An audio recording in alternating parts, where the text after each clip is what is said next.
There were so many things that I was surprised to learn about Eleanor when I started researching her. Even when her husband Franklin was governor, she started a school with a friend of theirs, and even though they lived in a very large house in Albany, and she would travel down on the train on a daily basis and teach at the school, and any money that she made from that or from her writing commitments, she gave back to charity.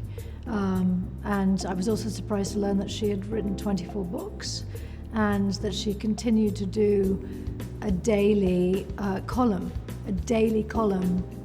I think for 30 years. The preparation differed between Eleanor Roosevelt and Margaret Thatcher in that there's so much video footage that you have access to as an actor, or anybody does, with Margaret Thatcher. So it's very easy to study her movements, her body movements, her hand gestures, how she walked. And so I felt like, on the one hand, I could immerse myself more in absorbing her visually. With Eleanor, there was definitely less footage.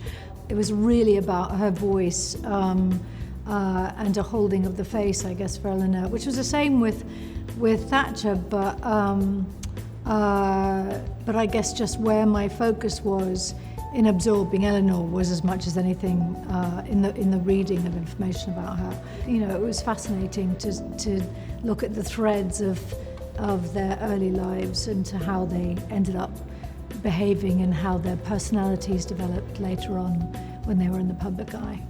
Recently I did a couple episodes of the series The Great with Nicholas Hoult and Elle Fanning, and in that I not only wore a corset, but my dresses had panniers under them, so they were very, very large, oblong-shaped rectangles underneath these very elaborate, very heavy dresses. And that was difficult to maneuver. I started to get shooting pains down my legs, and my thighs went numb, and they've never actually completely come back since then. I'm just being honest with you. I'd say that's probably one of the most challenging costumes that I've had to act in for a decent amount of time while still in pain. Sex education. I think it resonates because it seems to pull in a very, very broad audience, from teenagers that are actually too young to watch it to people who are too old to watch it, as far as I'm concerned.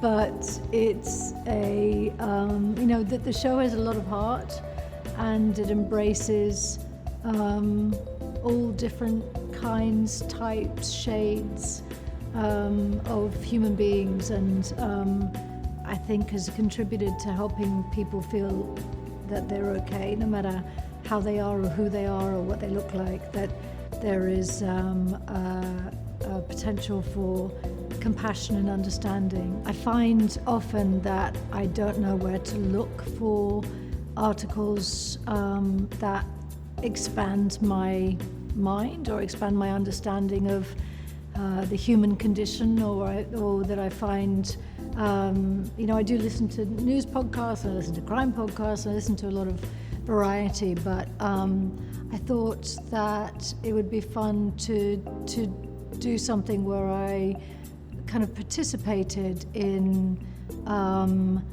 introducing people to subjects that they might not normally be introduced to from a much more diverse group of writers and readers. The podcast series that I've just launched is on the Curio app.